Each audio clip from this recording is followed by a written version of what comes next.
암호화폐 열풍이 이제 사라지면서 일루전이 거치는 상황이거든요. 이제 각각 산업계에서는 이걸 어떻게 이제 정말 프랙티컬하게 실내 어플리케이션을 만들어 갈 거냐라는 고민이 시작되고 있고, 저 또한 이제 그런 스타트업에서 지금 블록체인을 가지고 현재 열심히 일을 하고 있습니다. 공부도 새로 하고 있고, 실제 이제 때로는 이제 블록체인을 위한 네트워크 엔지니어 되었다가, 또는 때로는 이제 또 이제 개발자가 되었다가 거의 전촌으로 지금 하고 있는 상황인데요. 제가 이제 혼자 하기 힘들어서 이제 코스카에 이제 같이 공부할까요? 이제 올렸는데, 이 세미나를 한 다음에 이제 좀 관련된 사람을 모아서 같이 보자 하는 아이디어가 있어서, 제가 이제 블록체인에 대한 오버뷰, 이론적인 내용이 많을 거고요. 이 다음에 또 스터디 모임이 좀 활성화되면 제가 현재 가지고 있던 노하우랄지, 저는 이제 하이퍼레저로 작업을 해왔는데, 거기에 대한 걸 약간 초기에는 제가 물론 이제 노하우 있으면 약간 리딩할 수 있지만, 같이 서로 공부하면서 서로 발전해 나갈 수 있는 그런 기회를 만들어 가보자 오늘 이제 발표를 하게 되었고요. 이제 오늘 제가 주로 말씀드릴 건 이제 블록체인에 대한 개념과, 또 이제 블록체인에 나왔던 등장하게 된 배경이 바로 비트코인이잖아요. 비트코인이 왜 등장했고 또 어떤 개념을 가지고 있는지, 그래서 약간 좀 너무 개념적인 게 아니라 실제 비트코인이 어떻게 동작하는지 그 밑으로 약간 조금만 더 깊게 들어가는 형태로 해보겠습니다. 먼저 이제 블록체인이 많이 나오는데, 그게 잘 안 보이시죠? 저 해상도가 떨어져가지고 테스트를 해보니까 그림들이 잘 안 보이더라고요. 제가 이제 하나하나 말씀드리도록 할 텐데요. 블록체인을 뜯어보면 블록과 체인이 합쳐서 된 말이고요. 이 초기에 이렇게 시작했다가 좀 더 추상화되면서 좀 더 고급화된 용어로 발전해 가고 있습니다. 먼저 블록이란 말은, 블록체인에서 블록이란 말은 데이터를 저장하는 논리적인 사이즈입니다. 그 데이터 안에는 헤더가 있고, 당연히 이제 그 실제 데이터가 있는데, 이제 금융계에서 말하는 그 원장이 있죠. 거래 내역이 들어가게 되고, 물론 거래 내역만 들어간 건 아니고 다른 데이터가 들어갈 수 있지만, 초기에 비트코인이 이제 개인 간 화폐 전자 시스템 등장했기 때문에 이제 거래 내역으로서 많이 예제가 되고 있습니다. 그래서 블록이라는 건 데이터를 저장하는 로지컬한 크기이고, 거기에는 헤더와 실제 데이터, 그 데이터는 거래 내역이다 라고 하시면 되고요. 체인이란 말은 이제 전공하신 분들은 딱 체인 하면 딱 링크 리스트가 떠오르잖아요. 얘가 있는데 얘가 어딘가 가리키는 포인팅하고 있는 매물 주소다 라고 생각하시는데, 실은 반은 맞고 반은 틀립니다. 어딘가를 참조를 하고 있는데 이게 그 메모리 주소와는 상관없습니다. 포인트와는 상관없고, 뭘 가지고 있냐면 자신의 한 블럭이 있는데, 그 블럭에 그 이전 블럭이 있을 거잖아요. 지금 현재 거래 내역이 생겼으면 그 이전에 생긴 거래 내역이 있을 거잖아요.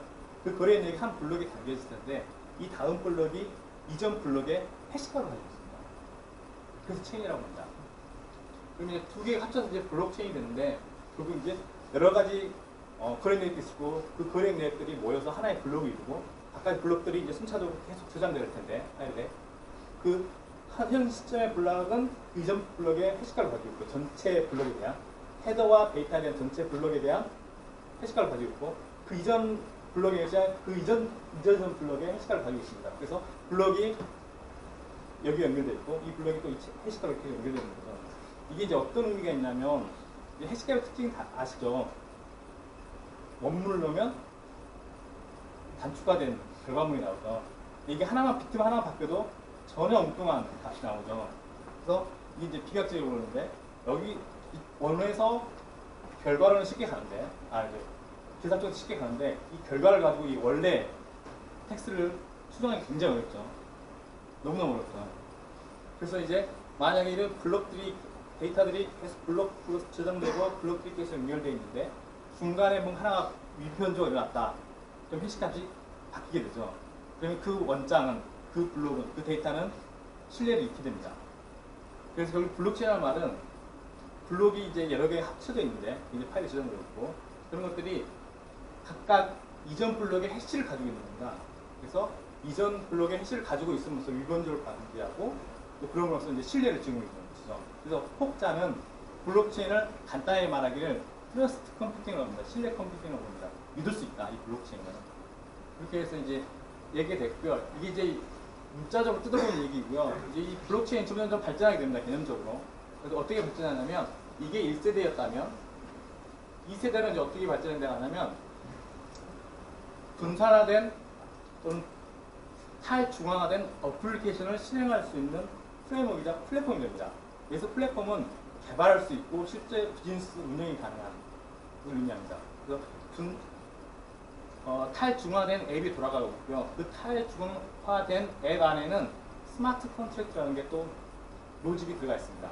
스마트 컨트랙트는 새로운 개념은 아니고 이전에 이제 디지털 계획이 있었는데, 디지털 계획은 우리가 페이퍼에다가 서명하는 것이 아니라 온라인상에서, 인터넷상에서 계약을 형성시킬 수 있다는 게 디지털 계약이고, 이 스마트 계약이란 말은 그 계약이 똑똑해지는 건데 로직이 돼서 이 블록체인 안에 들어가 있습니다.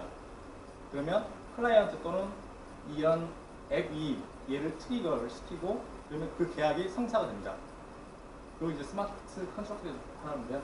그래서 이제 블록체인이 이렇게 단순하게 연결된 원장의 기록들에서 이렇게 이제 뭔가 컴퓨팅할 수 있는 플랫폼으로, 비즈니스를 잘할 수 있는 플랫폼으로 발전해 가고 있습니다.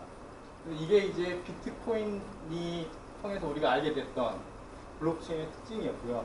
이게 이제 2세대, 특히나 이제 그 비탈렌이 만든 이서리움에서 우리가 알 수 있는 블록체인의 특징입니다. 또 혹자는 또 3세대 블록체인을 말하는데요. 그 3세대 블록체인은 여기에 더 나아가 다른 블록체인 플랫폼들이 서로 상호 운영이 가능한 겁니다. 비트코인과 이서리움은 서로 상호 운영이 되지 않았는데, 이쪽 코인을 가지 않고 이쪽 어플리케이션 이쪽 어플리케이션을 공략하지 않았는데 서로 이제 상호 운영이 되게 할 수 있는 게 바로 3세대라고 말을 합니다. 그럼 이제 비트코인에서 알 수 있었던 게 우리가 분산화, 탈중앙화되고 공유되고 분산화되고 신뢰할 수 있는 그런 데이터인데요. 이걸 하나하나씩 뜯어보겠습니다. 블록 궁금하실 텐데, 블록은 이렇게 생겼습니다. 이게 좀 해상도가 낮아서 그러는데, 이게 하나의 블록입니다. 이게 하나의 블록이고요. 이게 실제 거래 내역들입니다. A가 B에게 50비트코인을 주었다. B가 C에게 10비트코인을 주었다. 이런 식의 거래 내역들이 여기에 들어가고요. 이게 원 데이터고. 그리고 여기가 이제 헤더인데요. 이 헤더가 중요한 부분이 아까 해시를 가지고 있다고 그랬죠.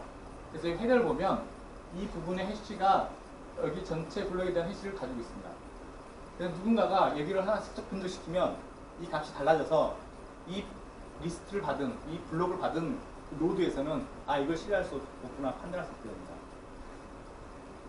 그리고 이제 이거는 이제 머플트리라고 하는 건데요. 거래 내역들을 다 담으면 계산도 복잡해지고 데이터도 많이 차지하니까 비트코인에서는 블록이 맥시멈 1메가바이트입니다. 그래서 이제 이런 것들이 거래 내역이 계속 늘어날수록 1메가를 좀 더 많이 저장해야겠죠. 150기가, 200기가가 이렇게 늘어날 수 있죠. 그러면 효율성이 떨어지니까 이것들은 저장하지 않고 머플트리를 통해서 해시를 통해서 그 값만 가지고 있습니다. 그리고 이제 파워가 좋은 애들만, 컴퓨팅 파워가 좋은 애들만 이 풀노드라고 해서 이 모든 데이터를 다 가지고 있는 거죠. 그렇지 않은 노드들은 이런 해시를 가지고 있어서 데이터가 변제됐는지 변제되지 않았는지 그걸 판단할 수 있게 됩니다.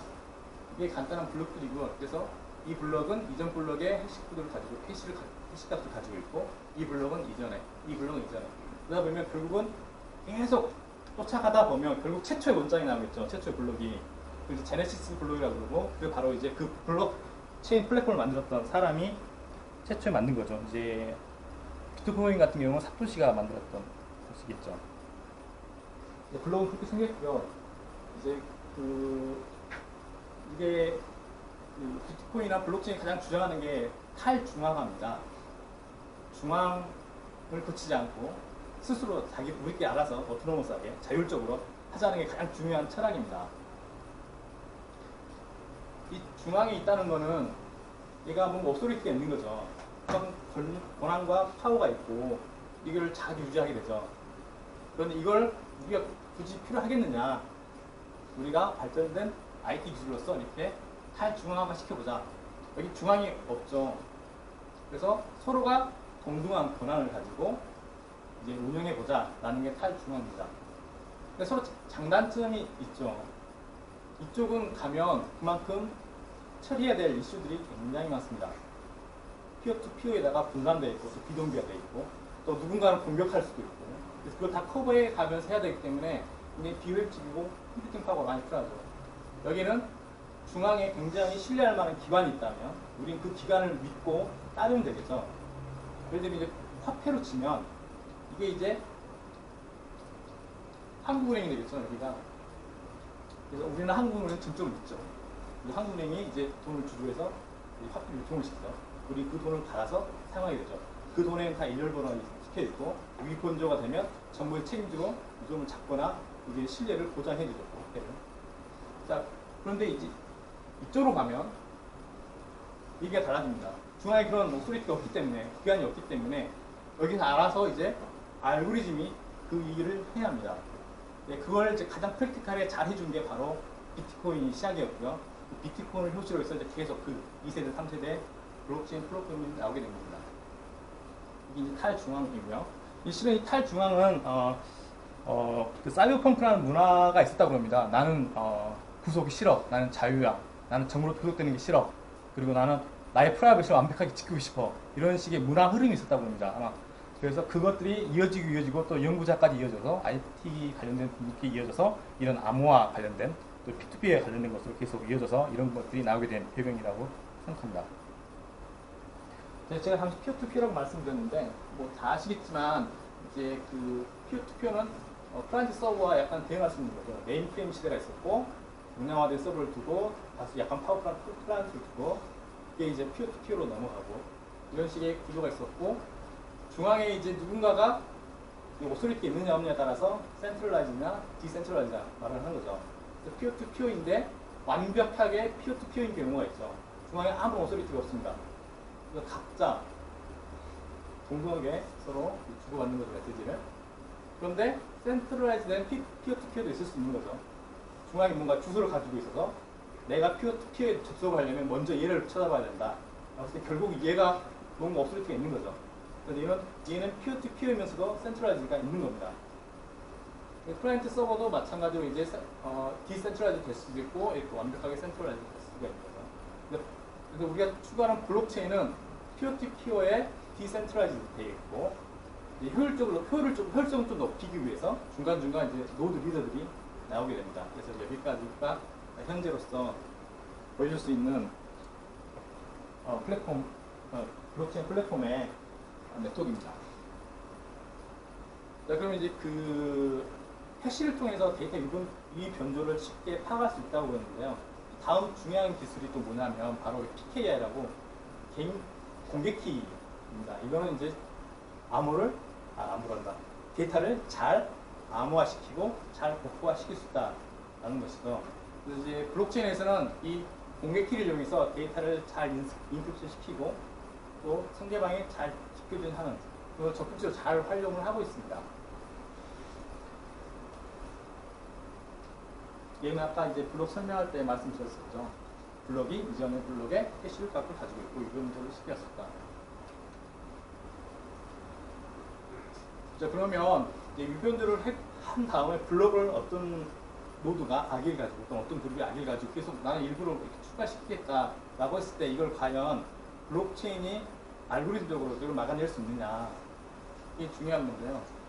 자, 1, 2, 3, 4가 있었고 어느 이제 악의적인 목적을 가지고 블록을 만들어서 이렇게 쭉쭉 연결을 시켜 나갑니다.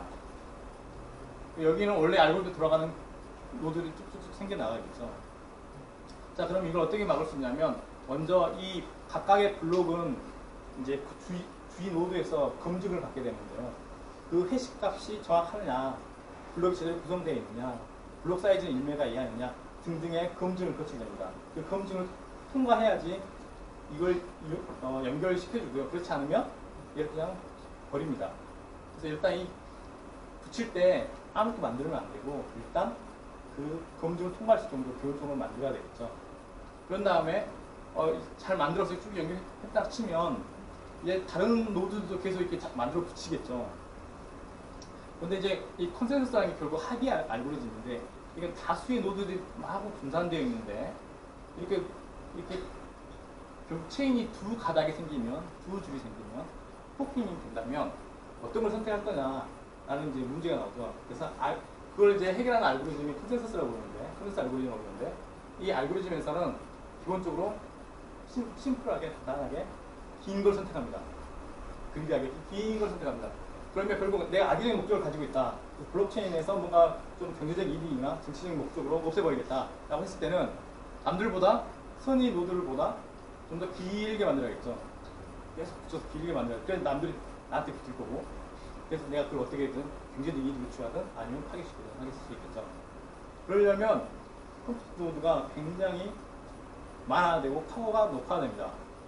그래서 이제 이게 설명할 텐데 기본적으로 이 노드를 하나하나 만들 때 그냥 만들 수 있는 건 아니거든요. 누구나 쉽게 참여할 수 있지만 누구나 노드가 되어서 블록을 추가할 수 있는 건 아닙니다.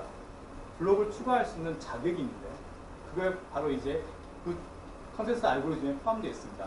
비트코인 같은 경우는 작업 증명이라고 해서 프루프 오브 워크라고 해서 일을 열심히 해서 특정한 답을 찾으면 그래 너는 일을 했으니 블록을 추가해라 라고 허용해 주는 거죠.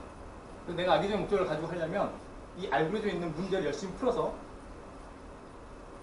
정당화된 블록을 만들어서 연결시키고 또 그 다음 블록도 계속 만들어서 붙이게 되죠. 근데 이게 만약에 다수의 선의의 목적을 가진 노드보다 늦는다면 저는 이게 다 나중에 떨어져 나가버리는 거죠.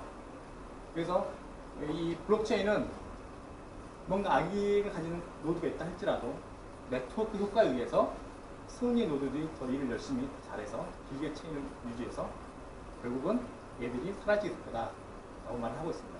시간이 지나면 그렇겠지만 어떤 아주 이렇게 짧은 시간에는 같지 않겠어요? 짧은 시간 이게 지금 5하고 9하고 같은 시점이 있지 않겠어요? 네네, 같은데 이제 그 노드마다 전파 속도가 있어서 그 순간적 속도가 이제 분기가 되긴 하는데 결국은 이 시간이 지나게 되면 이게 차이가 나게 되죠. 결국은 언젠가 둘이 만나게 되고 그러면 이 4번 노드에서 결국은 이걸 판단할 수 있게 되는 거죠. 만약에 여기에 12번이 있는데 12번이 양쪽을 다 보고 있다 가정하게 되면 12번은 어디에 붙을 거냐 이제 판단을 해야겠죠. 그럼 이제 8번을 붙게 되는 거죠. 12번 주변에 있는 13번은 12번과 11번을 봤을 때 12번을 가게 되고 순간적으로 폭파가 일어나더라도 결국은 롱리스트 체인을 선택하는 거기 때문에 결국 자리를 잡아가게 됩니다. 좀 이따 그래프가 나오는데 그 중에서 다시 한번 설명을 드릴게요. 그리고 이제 이 세대 블록체인 플랫폼을 중앙화된 어플리케이션이 아니라 탈중앙화된 어플리케이션을 말을 하는데요. 이 탈중앙화된 어플리케이션이 뭐냐면 이런 거라고 생각하시면 될 것 같습니다. 여기에 보면 어플리케이션이 이렇게 돌아가고 있죠, 서버에. 그런데 그 서버에 돌아가는 비즈니스 로직이 이제는 각각의 블록체인에 참여하는 각각의 노드에 들어가게 됩니다. 그게 이제 한 중앙에 있는 게 아니고 각각의 글로벌리 분산화된 노드의 컴퓨터에 들어가서 실행하게 됩니다. 그래서 그걸 탈중앙화된 앱이라고 그러고요. 이게 이제 이더리움에서 제안된 개념입니다. 이더리움의 블록체인 네트워크가 있고 여기에 이제 비즈니스 로직이 들어가 있습니다. 그런 다음에 그 비즈니스 로직과 연결된 프론트엔드 안에 프레젠테이션 로직이 있고 그래서 프레젠테이션 로직이 사용자 인터랙션 하면서 또는 데이터를 뭔가 처리하면서 트리거를 발생시키죠. 그러면 여기에서 이 분산화된 탈중앙화된 앱을 호출하겠죠. 이벤트를 던집니다. 그럼 이게 처리를 하는데 여기서 이벤트 처리되면 여기에 있는 앱이 실행될 수도 있고요. 여기에 있는 앱이 실행될 겁니다. 그래서 결국 같은 코드가 같은 로직이 전 플랫폼 노드에 카피가 됩니다. 이게 이제 탈중앙화된 앱이고요. 그럼 잠시 언급된 스마트 컨트랙터는 그럼 뭐냐?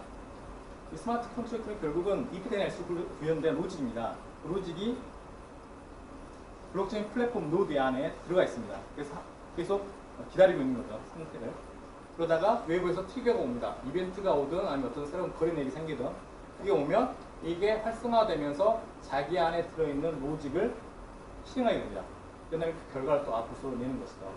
그래서 우리가 직접 이 비즈니스 로직을 다 앞단에 가지고 있는 게 아니라 백단에 또 그 블록체인 플랫폼 노드 안에 로직을 심어놓는 거고요. 그건 모든 블록체인 플랫폼에 다 카피되어 있습니다. 그래서 이 스마트 컨트랙터가 한번 작성이 되면 이건 특정 노드에서 이걸 바꿀 수가 없는 것이죠. 모든 노드가 똑같은 스마트 컨트랙터를 동일하게 수행시켜야 되기 때문이죠. 그래서 이건 뭐 계약서를 작성할 때 불미스러운 일이 발생할 수 있는 상황이 훨씬 더 줄어드는 거죠. 데이터만 정확하다면 그 데이터에 기반해서 이 컨트랙트가 시행이 되는 거죠.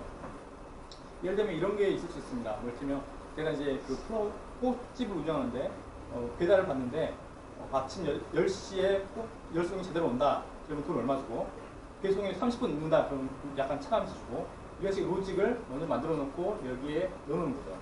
블록체인 플랫폼이다.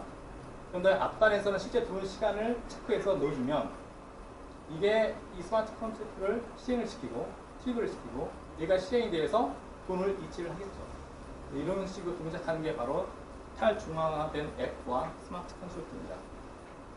그러면 스마트 컨트랙트는 그러면 어떻게 프로그램할 수 있느냐라는 거는 이제 각각의 플랫폼마다 다른데요. 이더리움 같은 경우는 솔리시티라는 그 별도의 스크립트 언어가 있고 제가 사용하고 있는 하이퍼레저 패브릭은 자바, 고, 그리고 노드-C 등등이 있고 파이썬도 있습니다. 다양한 언어를 이용해서 만들 수 있는 특징이 있고요. 이거 아까 설명드렸고요. 실제 코드 샘플인데 잘 안 보이시죠? 이게 이제 하이퍼레저 쓰는 간단한 스마트 컨트롤 코드인데요. 이거 이제 초기화시키는 부분이고 여기 보면 여기 이제 데이터를 가져와서 겟해서 데이터를 집어넣는 부분이 있습니다. 여기가 데이터를 가져와서 로직을 돌린 다음에 데이터를 집어넣습니다. 이런 식으로 구성이 되는데요. 이건 그럼 누가 실행을 시키냐 말했다시피 별도의 클라이언트 단이 있습니다.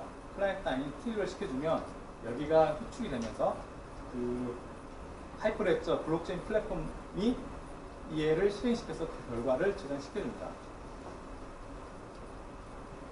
그래서 지금 제가 하는 작업은 간단히 도식화하면 이렇습니다. 여기에 이제 하이퍼레저 블록체인이 구성되어 있고요. 제가 고랭귀지를 써서 스마트 컨트롤을 올려놨습니다. 그럼 이 블록체인 네트워크는 트리거가 생기면 얘를 호출해서 실행을 시키고 그 결과를 처리할 겁니다. 근데 이 트리거는 어디서 오냐면 결국 이 프론트 엔드 단에서 옵니다. 프론트 엔드 단이 뭔가 유저가 인터랙션을 하게 되면 이렇게 마이크로 서비스를 지나서 이 서비스 블록체인, 즉 제가 REST API를 마이크로 서비스 보내는 것을 API를 호출할 거고 이 API는 블록체인 SDK, 즉 하이퍼레저에서 제공하는 자바 SDK를 통해서 블록체인 네트워크에 스마트 컨트랙트를 호출하게 됩니다. 그리고 이렇게 플로어가 돼서 이게 실행이 되고 결과를 저장하게 되고 결과가 다시 리턴돼서 사용자까지 가게 되는 그런 간단한 플로어입니다.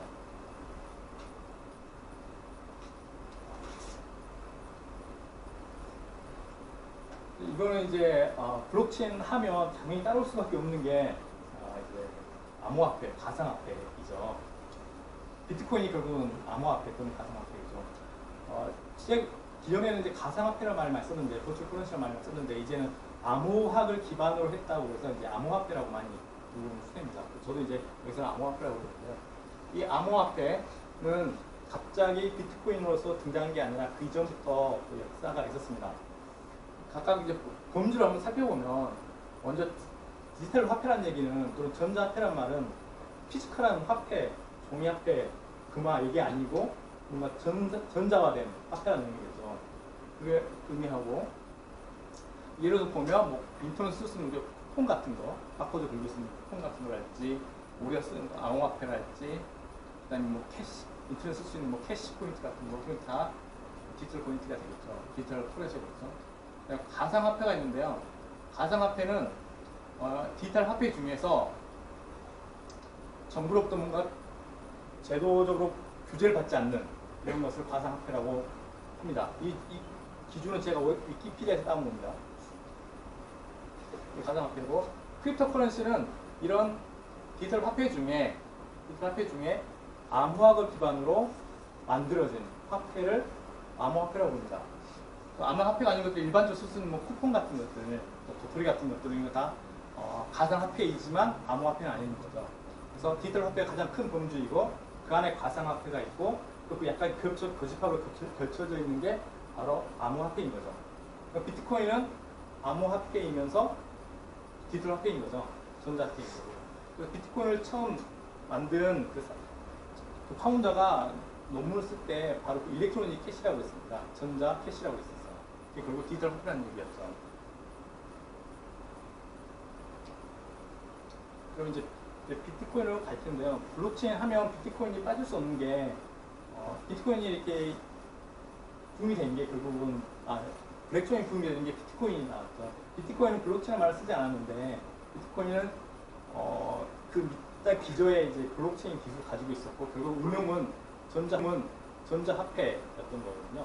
중앙의 통제를 벗어난 개인이 자유롭게 화폐를 주고받을 수 있는 그런 시스템을 만드는 게 이제 목표였는데 그 안에 깔려 있는 이제 그 블록체인 철학과 기술이 점점 발전하게 되면서 계속 진화하고 있는 상황이고요.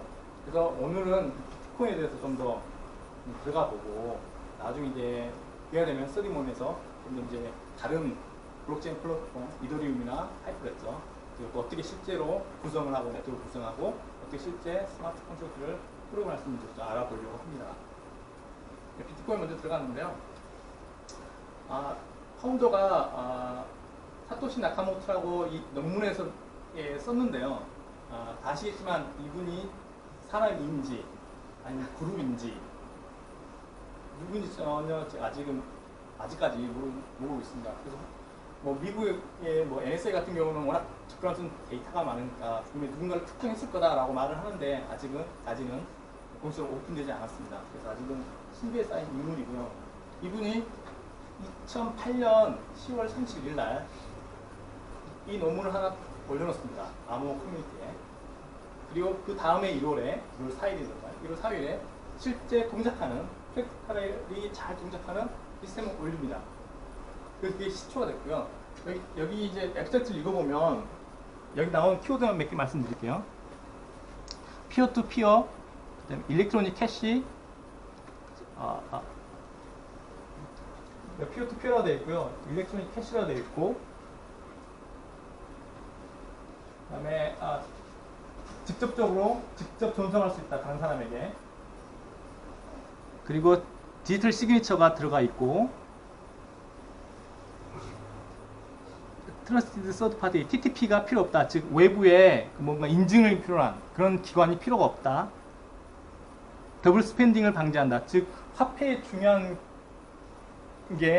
기능 중 하나가 뭔가 지불 수단을 쓸 수 있는 거잖아요. 근데 그 지불했는데 또 쓰면 안 되잖아요. 돈이 1,000원인데 여기 1,000원 쓰고 또 쓰면 이게 이중 지불이 되는 거죠. 이걸 막을 수 있다.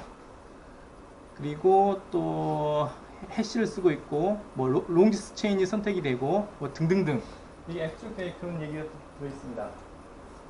2008년에 이걸 올려놓고 2009년에 실제 동작하는 시스템을 나온 거죠. 그때부터 이제 비트코인의 역사가 시작이 됩니다.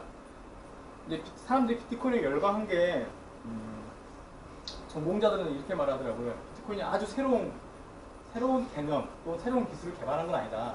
기존에 이미 있었다. 전자화폐도 있었고 디지털 서명도 있었고 해시가 미용하는 것도 있었고 다 있었는데 이게 실제적으로 비동기적인 네트워크 상황에서 전 세계적으로 퍼진 상태에서 피어투피어로 어떻게 잘 동작하게 만드느냐, 이제 결국 컨센서스인데 그걸 정말 실제적으로 잘 운영하게 만든 게 가장 중요한 포인트다라고 말을 하더라고요.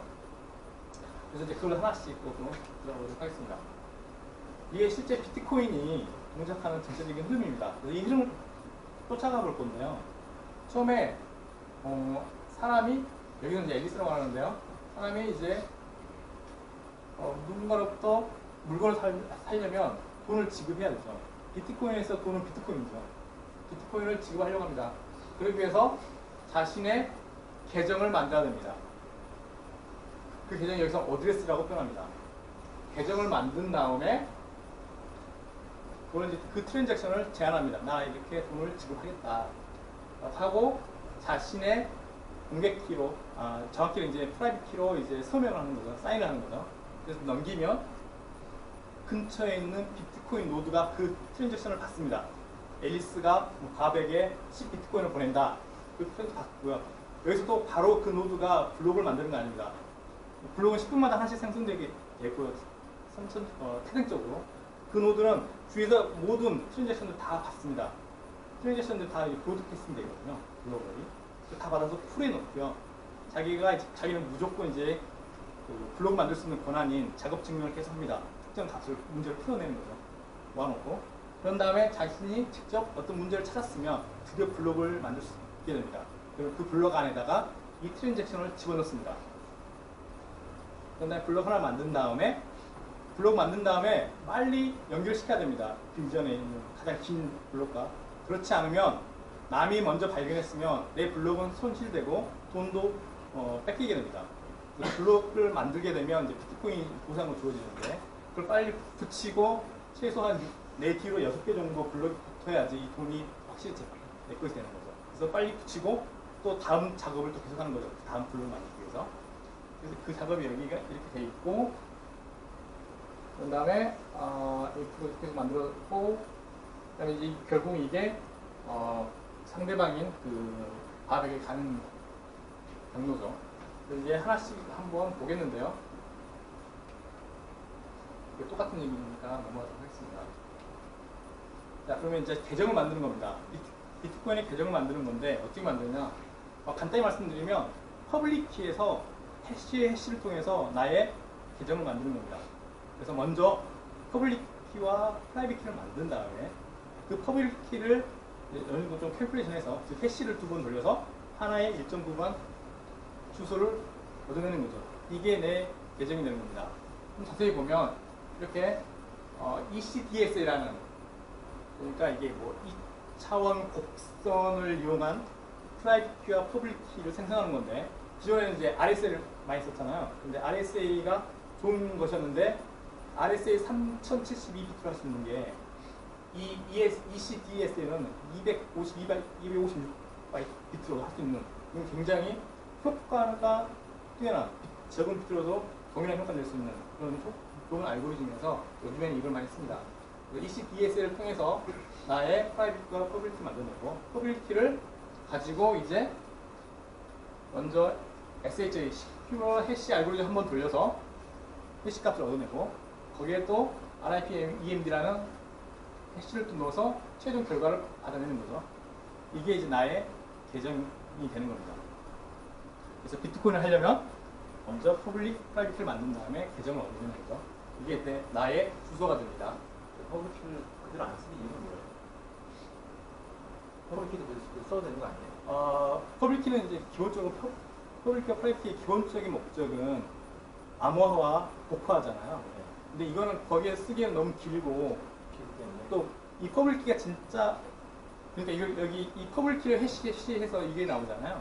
결국 뭐냐면 이 주소가 이 사람이 만드냐는, 또 이 퍼블릭키를 해시하면 검증할 수 있게 됩니다. 즉 상대방이 이 주소라고 나에게 알려줬는데 내가 이 주소 데이터를 보내야 되는데 이게 그 사람이 맞는지를 확인해야 되잖아요.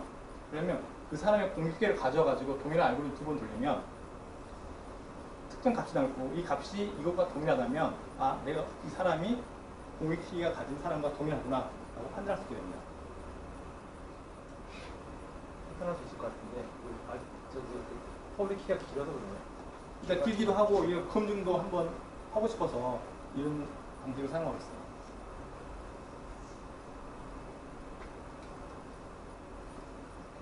이건 디달 설명에 관련된 건데 대부분 잘 아실 거라고 생각합니다. 그러니까 프라이빗 키를 이용해서 데이터를 데이터에 사인을 하게 되면, 서명을 하게 되면, 이거는 이제 상대방이 나의 공유키를 가지고 복구할 수 있으면, 읽어낼 수 있으면 그게 내가 보낸 것인 것이 증명이 되는 거죠. 내 본인 인증이 되는 거죠. 나의 프라이빗 키로 데이터를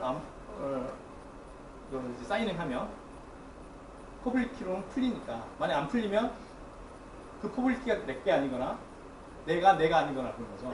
그래서 상대방이 이 사람이 제대로 보냈구나라는 걸 이해할 수 있는 건 A라는 사람의 퍼블릭 키 이용해서 A에서 온 메시지를 복구화시키면 잘 풀린다라고 하면 이제 A가 맞구나라고 인정하게 되는 거죠. 이게 기본적으로 이제 아주 많이 쓰이고 있습니다. 비트코인에서. 똑같은 내용. 그럼 실제 이제 이체할 때 어떻게 하냐면, 이거는 이제 하나의 트랜잭션에 대한 아이디입니다. 아이디이고, 이게 이제 나의 주소이고요. 그래서 여기에 이 주소에 있는 돈을 빼서 이쪽 주소로 보내라는 겁니다. 이쪽에서 빼서 이쪽으로 보내라는 거죠. 그럼 이제 이 거래 4개 블록에 대해서는 사이즈 292바이트고 언제 됐고 등등의 정보들이 들어가게 되고요. 트랜지션 인포메이션에는 총 돈 양 비트코인은 이거고, 나간 비트코인 이거다 라고 하는 거죠. 그래서 내가 10비트코인이 있어서 이를 줬다. 아, 여기 나와 있네요. 이렇게 줬다 라고 하는 것들이 여기 이제 기록이 되는 거죠. 그러면 이 기록을 블록체인 비트코인 플랫폼 노드가 받아서 자기가 풀어놓고 나중에 이제 블록에 넣는 거죠. 그때 그러면 이제 그러면 플랫폼 노드가 비트코인 노드가 왜 이 일을 하느냐라고 했을 때 인센티브가 이제 두 가지가 적용이 됩니다. 하나는 나중에 설명드렸지만 채굴을 해서 비트코인을 얻는 방법이 있고요. 또 하나는 이런 거래를 블록에 넣어줌으로써 이 거래로부터 수수료를 받는 두 가지 인센티브가 있습니다. 여기 같은 경우는 데이터가 딱히 들어가진 않는데 어떻게 수수료를 판단할 수 있냐면 인풋과 아웃풋이 차이가 있으면 그 나머지 잔액은 그 플랫폼 노드가 갖게 되는 겁니다. 행여 실수해서 이 남는 액수를 다시 나에게 보내야지 나에게 보내지 않았다가는 그 블록을 만드는 노드가 다 가져가게 됩니다. 플랫폼 노드라는 게 어떤 거예요?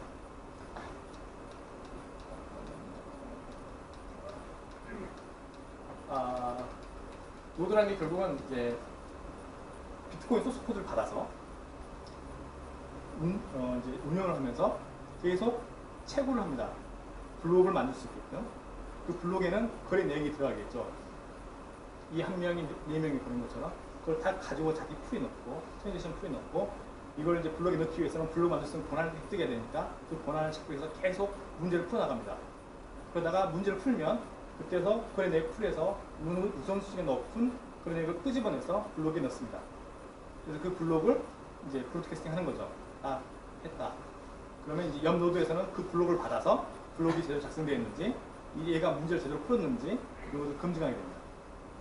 그 노드라는 게 어떤 시스템이고 그 비트코인 지갑을 가지고 있고 채굴 활동을 하고 있는 그 시스템을 노드라고 부르는데 정확히 노드는 비트코인이 이 소스가 다운로드돼서 실행되면서 채굴과 블록을 만들 수 있고 또 거래 내역을 받아들이는 그런 역할을 하고 있는 거고요. 월렛은 지갑은 또 다른 클라이언트입니다. 뭐 웹 브라우저, 아무데나 웹 브라우저에서 월렛을 플러그인 설치해서 쓸 수도 있고 아니면 이제 콜드 월렛이라고 해서 USB에 담을 수도 있고 거기에 이제 그것도 약간 분리된 한 블록에는 한 트랜지션만 들어가는 여러 트랜지션. 그래서 예, 100가까지 들어갔습니다. 네.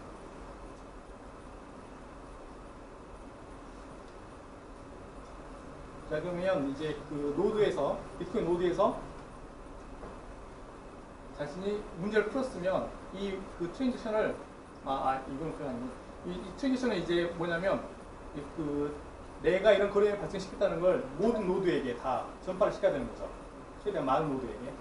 그래서 이 트랜지션을 이제 전파를 시키고 각각의 받는 노드에서는 이 트랜지션이 이 거래 내역이 맞는지를 검증해야 됩니다. 그 검증할 때 바로 이걸 씁니다. 퍼블릭 키를 이용해서 퍼블릭 키가 사인되어 있으면 이제 퍼블릭 키로 이를 검증하는 거죠. 그래서 아까 말했던 해시시 통해서 이 주소도 확인하고 그 계정이 맞는지, 그다음에 이 사인님 그 디지털 설명을 통해서 이 데이터가 뭐 변조가 없는지를 확인하게 됩니다. 그래서 트랜지션이 계속 이제 노드에 퍼져나가면서 각각 노드에 풀에 들어가 있고 어느 한 노드가 문제를 빨리 풀면 거기에 이제 그 트랜지션이 들어가게 되겠죠. 이론적으로는 내가 만약에 비트코인을 가진 사람 1억 명이면 1억 명의 퍼블릭을 다 가지고 있어야 되는 거예요? 노드로서요? 예, 노드로서 알아야 되죠. 퍼블릭키가 원래 그런 용도니까요. 대신 프라이빗은 철저하게 개인이 거든요. 야, 이건 이게 블록체인이라는 게 모든 사람들이 같은 내용을 가지고 있잖아요. 네. 근데 이제 이게 1억 명이면 1억 명의 퍼블릭키를 다 내가 컴퓨터 가지고 있는 거예요. 네. 정확히 그걸 본인이 저장하고 있는지 아니면 다른 키스토어가 또 있는지는 제가 그건 좀 확인해봐야 할 것 같은데 아무튼 특정 사용자가 트렌드에서 제안했을 때 그 퍼블릭키를 알고 있어야 되고 또 디지털 서명이라는 게 그 서명 안에 그 디지털 키가 포함되어 있거든요. 공개키가 그렇게 사용하기도 하고요.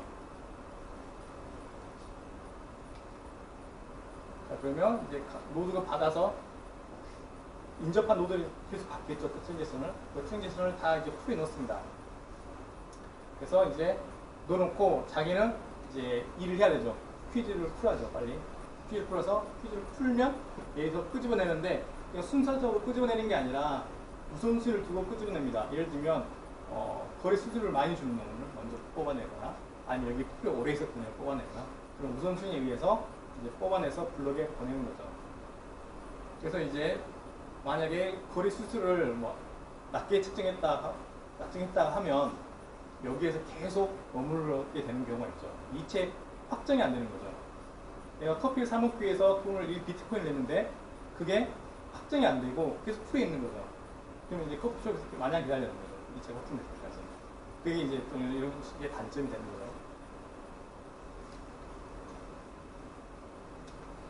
자, 그러면 이 노드가 트랜지션을 받아서 풀에 넣어놓고 일을 한다고 그러는데 그럼 구체적으로 어떤 일을 하는지를 알아보도록 하겠습니다. 그 일을 한다는 건 어떤 걸 하냐면 해시 퍼즐을 풀어내는 거고요. 그걸 프루프 오브 워크라고 그러고 결국 우리가 말하는 채굴이 되는 겁니다. 마이닝 하는 거죠. 결국 신문지상에 많이 나오는 마이닝, 채굴업자라는 말은 결국은 이 일을 하는 건데요. 그 일이라는 게 결국은 해시를 풀어내는 겁니다. 해시는 어떤 걸 풀어내냐면 블록을 임의로 하나 만들어 놓습니다. 그림력, 일본 높은 그림을 뽑아내서 그 데이터를 채우고 헤더를 채우고 헤더의 데이터를 계속 바꿔가면서 특정 해시값이 나올 때까지 계속 반복하는 겁니다. 특정 해시값이 나올 때까지 계속 반복. 그러다가 발견하게 되면 답을 찾은 것이고 그때서야 그 블록을 확장해서 이제 그 다음 10분에 전파하는 거죠. 그럼 그 어떤 걸 찾냐면 예를 들면 여기에 이제 데이터가 있고 이 데이터에 거래 내역들이 있고 거래 내역에 대한 해시가 멀티플로로서 해시값이 여기 있고 여기 이전 블럭에 해시값이 있고 그런 다음에 특정 해시값을 찾아야 된다고 했죠. 그 특정 해시값 찾기 위해서 이 값을 논스 값을 계속 랜덤하게 집어넣습니다. 계속 랜덤하게 집어넣어서 해시값이 특정 타겟 밸류보다 작으면 그냥 성공한 겁니다. 만약에 높다 그러면 그 다음 또 랜덤 값을 넣어서 또 다시 계산하는 거죠. 그래서 계속 계산하는 겁니다. 계속. 그래서 결국 컴퓨팅 파워가 높으면 좀 더 빨리 찾을 수 있겠죠. 아까 저 예제는 사실은 비트코인 구현한 예제들은 많이 나오는데 네. 수주로 그러니까 블록체인 구현한 예제들은 많이 나오는데 네. 비트코인도 쉽게 분석하는데 비트코인 이 지금 비트코인이 됩니다.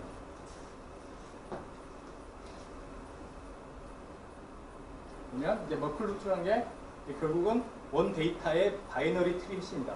원 데이터가 있으면 각각 데이터 해시를 뽑고 최종 해시를 하나 가지고 있는 거죠. 그래서 이 블록의 헤더의 한 값을 이제 확정을 하고 그 다음에 이 논스 값을 계속 바꿔가면서 타겟 해시 값을 찾아내는 거죠. 자 보면 만약에 타겟 해시 값이 00004보다 0005보다 작은 값라고 타겟이 주어졌다면 논스 값을 계속 바꿔가면서 찾아야겠죠. 처음에 넣었더니 이게 나오고 057이니까 높죠. 이건 04, 이건 아니고 이것도 아니고 04가 나왔죠. 그래서 얘가 채택이 되는 겁니다. 그래서 얘가 이제 정답이 되는 거죠. 그럼 그 노드는 드디어 찾았습니다. 일을 했습니다. 그러면 이 논스 값이 여기서 결정이 되겠죠. 어떤 논스 값을 넣었더니 이 목표 해시값이 나왔더라. 그러면 이 논스 값을 여기다 채워놓고 그 블록을 이제 옆 노드에게 전파를 하는 거죠. 그럼 옆 노드는 검증해야겠죠. 얘가 정말 맞게 했는지. 검증은 간단합니다. 이 데이터를 받았다면 실제 해시값을 돌려보면 됩니다. 해시 녹아서 그 목표 타겟 값보다 작게 나오면 제대로 일을 했구나 라고 인정하는 거죠. 그렇게 해서 일을 하는 건데요. 자, 이게 이제 해시 함수인데 이게 이제 그 프루프 오브 워크이 이제 비트코인 처음 나온 개념은 아니고 97년에 어떻게 스팸을 필터링할 수 있을까라는 고민이 있었습니다. 그때 이제 아담 백이라는 이제 박사가 제안했던 건데 스팸을 한꺼번에 많은 사람들이 보내잖아요. 무조건 보낼 수 있게 하는 게 아니라 보낼 때마다 뭔가 특정한 일을 수행하게 해서 그 일을 수행했을 때만 보내게 하자 라고 해서 제안한 바로 해시캐시입니다. 특정 해시값보다 작은 해시값을 찾아냈을 때 그때 메일을 한 통 보낼 수 있게 하자. 그 작은 해시값 찾을 시간을 난이도를 조정해서 난이도를 조절해서 한 10초에 하나씩 할 수 있게끔 하는 거죠. 그러면 메일을 보낸 사람들은 10초에 한 번씩 해시값을 차단해서 메일을 보낼 수 있는 거죠. 이런 식의 아이디어를 가지고 실제 회사도 운영했고 그런데 이제 사업은 잘 안 됐어요. 근데 난이도를 어떻게 조정하냐면 여기까지 갖다 된다, 004까지 갖다 된다 라고 하면 이 뒤에 값은 달라져도 되죠. 근데 만약에 0047까지 갖다 된다 라고 하면 난이도가 2배가 늘어나는 겁니다. 왜냐하면 해시를 막 돌려가지고 여기까지 47까지 맞아야 되기 때문에. 그래서 난이도가 높아지는 거죠. 만약 47 F까지 간다 그러면 난이도가 2배 높아지는 거죠. 추기보다 4배가 넘는 거죠. 계속 지수 상승하게 됩니다. 근데 만약에 나는 여기까지만 맞으면 된다라고 했을 때는 난이도가 더 떨어지게 되는 거죠. 그래서 논스 값을 더 빨리 찾을 수 있게 되고 난이도가 높아지면 논스 값이 더 찾기 어려워지는 거죠. 그래서 지금 이제 비트코인 같은 경우는 초기에는 굉장히 난이도가 쉬웠다가 점점 난이도가 높아져 가고 있죠. 그래서 결국 이제 그에 맞춰서 이제 채굴업자들도 굉장히 많은 컴퓨팅 파워가 필요하게 되는데요. 결국은 이 해시 값을 빨리 찾아내는 게 비트코인을 얻는 거고, 비트코인을 얻어서 돈을 굉장히 이득을 취할 수 있는 것이죠. 그래서 이제 CPU를 돌리고, 그 다음에 GPU를 돌리고, 그 다음에 ASIC을 돌립니다. GPU는 뭐 그래픽 연산하면서 훨씬 수치 연산이 빠르죠. CPU보다. ASIC은 아예 해시 함수 성 계산에 특화된 그런 IC 칩입니다. 그래서 ASIC이 훨씬 더 성능이 좋습니다.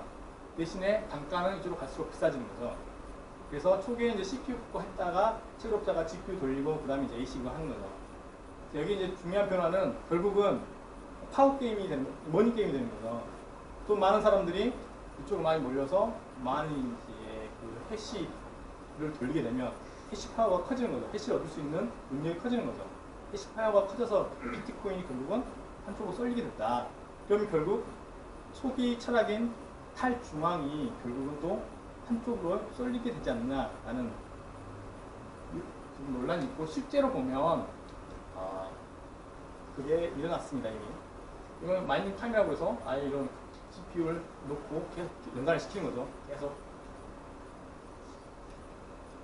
또 이제 소시민들은 이제 우리가 같이 모여서 같이 해보자. 특정 풀에 들어가서 내 컴퓨팅 파워를 빌려주는 거죠. 그리고 그 풀에서 그 해시를 찾으면 그러면 같이 이제 기한 만큼 나눠가는 거죠. 그것도 마이닝 풀이라고 그러고. 그런데 실제로 이제 누가 그러면 해시를 많이 찾았느냐 지금까지 그걸 보면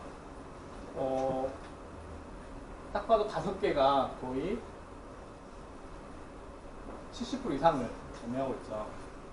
이 블록체인 네트워크에서 50% 이상은 큰 의미가 있습니다. 과반 이상의 말은 그 과반이 연합하게 되면 블록을 자기들이 계속 만들어서 자기들이 계속 붙여나갈 수 있습니다. 그러면 가반이기 때문에 그 블록을 계속 만들어갈 수 있는 거죠. 그러다 보면 그 생태계가 결국은 그 네트워크 결국은 깨지게 되는 거죠. 그래서 이런 현재 되어 있는데 아직까지 그런 일이 일어나지 않죠. 왜냐하면 이 사람들이 돈을 벌려고 경제적인 이득을 취하려고 돈을 투자해서 전기비 내가면서 채굴을 하고 있는데 굳이 자기들이 연합해서 이 비트코인 생태계를 망가뜨릴 수는 없죠. 지금까지는 잘 돌아가고 있습니다. 그냥 혹여 경제적 목적이 아닌 다른 목적이, 부수한 목적이 있다면 이분들은 성공한 거죠. 왜냐하면 이미 과반 이상을 차지했기 때문에, 대부분 중국에 있기 때문에, 중국 업체이기 때문에 이미 성공한 거죠.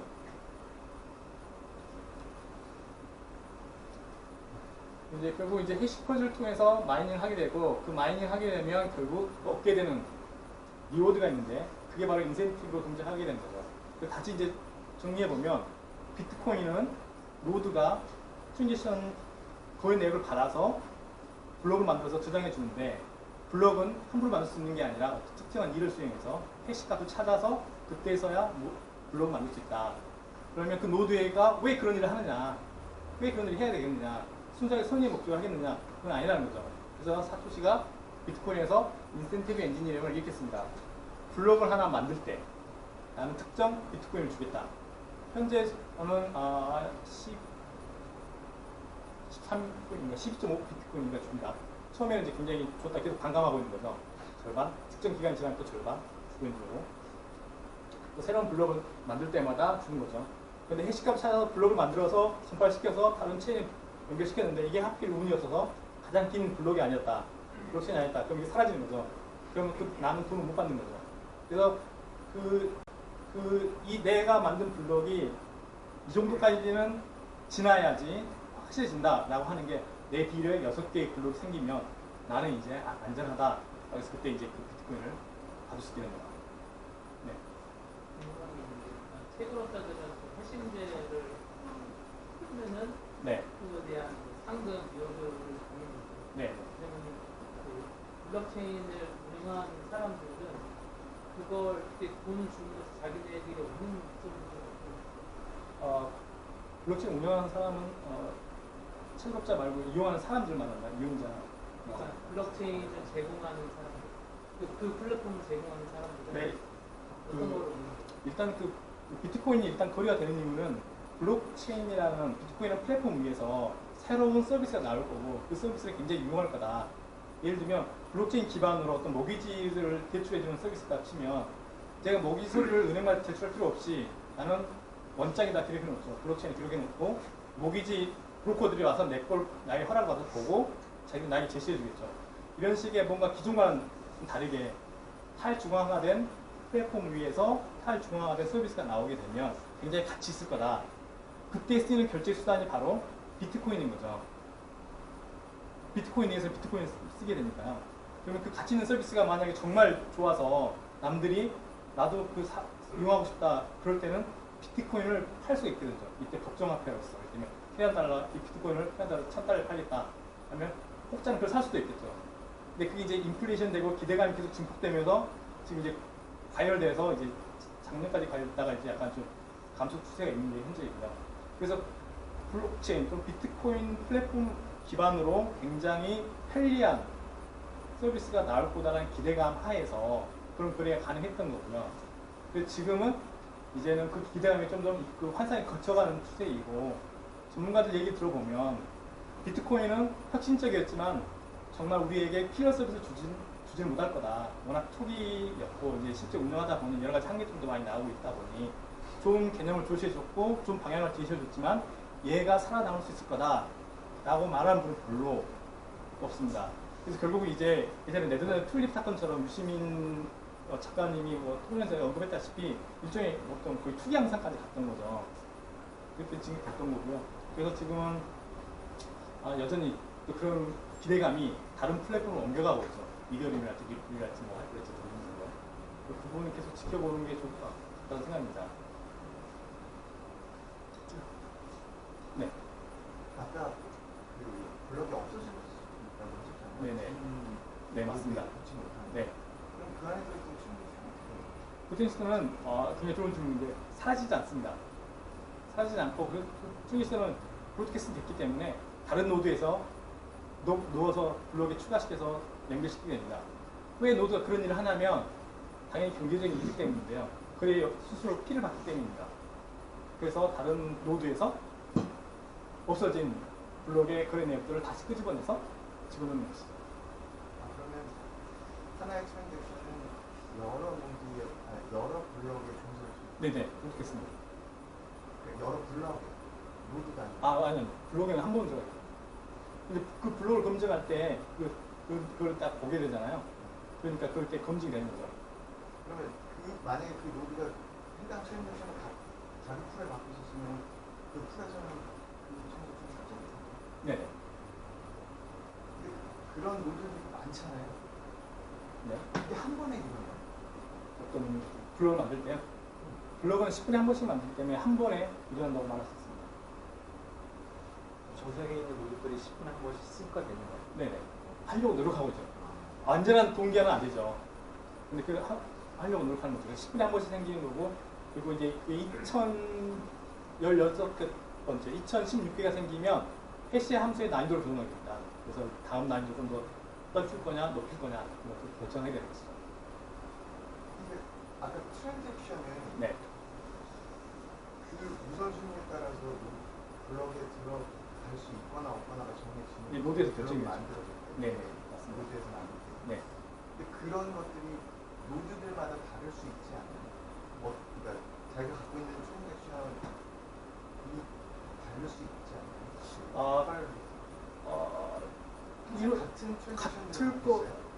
다를 것 같은데 그 어떻게 파라미터를 어떻게 다르게 할 수 있는지는 제가 소스 레벨까지 들어가지 않아서 아직은 잘 확실히 제가 노력이 있어요. 그 부분은. 아마 다를 거라고 생각합니다. 아마 자신의 정책을 가지고 있겠죠. 그냥 그리디하게 나는 거리 수수료가 높은 걸 먼저 처리하겠다라고 할 수도 있을 거고 아마 파라미터가 있을 것 같긴 합니다. 근데 그렇게 되면 같은 트랜잭션이 다른 블록에 들어가서 동시에 노드에 들어가게 될 수 있는 이제 하나의 트랜잭션이 다른 블록에 있었고 블록에 들어가서 다른 노드에 의해서 그 네트워크에 서밋이 되면 네네. 그럴 수 있는 경우가 잠깐만요. 그거를 좀 생각해 보면 어떻게 쓰면 됐고 풀에 담겨져 있고 블록이 한번 제가 좀 살펴봐야겠는데 그 부분은 좋은 지적인 것 같습니다. 그래서 이 비트코인 참여하는 노드가 이렇게 해시 함수를 통해서 문제를 풀어내고 또 다른 거래 내역을 넣어주는 일을 하는 건 결국은 동기부여가 있기 때문이고 그 동기부여는 첫째, 새로운 블록을 만들었을 때 비트코인을 받고 두 번째, 트랜잭션을 넣어줬을 때 거래 수수료를 받는다라는 것이죠. 자, 그런데 이제 이게 이제 점점 문제가 되는 게 뭐냐면 비트코인이 점점 떨어져 가고 있습니다. 지금 그러면 지금 이 정도 시점인데요. 이게 내년이면 이게 6.25로 떨어지게 되고요. 이게 420일 남았다는 거거든요. 암감이 현재 발굴함이 12.5개월 주는데 이 시점이 되면 6.25를 주는데 그 시점이 언제냐면 420일 남았다는 거죠. 그러면 420일 지나면 6.25가 되고 그 다음에 또 3.16가 되고 해서 늦어도 2040년쯤 되면 비트코인이 다 바닥이 나게 됩니다. 새로 발행이 안 되는 거죠. 한국은행 같은 경우는 계속 신규 발행을 계속 하는 거죠. 화폐가 인플레이션이 일어나지만 신규 발행을 계속 할 수 있는 거죠. 근데 비트코인은 알고리즘적으로 2100만 개가 2040년까지 발행되는 걸로 끝입니다. 그럼 그 다음 어떻게 될 거냐에 대해서 이제 의견이 분분합니다. 그래도 비트코인은 잘 운영될 거다. 아니 비트코인은 이제 더 이상 동기부여가 약해지기 때문에 인센티브 엔지니어링이 등장하지 않을 거다. 라는 말을 하는 사람이 있는 거죠. 그러면 이게 더 이상 먹히지 않기 때문에 이제 그 다음 노드 운영자들은 이 트랜잭션 P를 가지고 경제적 이득을 취하겠죠. 근데 이 경제적 이득이 투자비하고 또 전기비 등등 운영비를 커버할 수 있을 거냐, 그에 대해서는 회의적인 시간이 굉장히 많습니다. 그래서 2040년 이후에 또는 그 이전에 뭔가 좋지 않은 일이 일어날 수 있을 거라는 예상하는 분도 많습니다.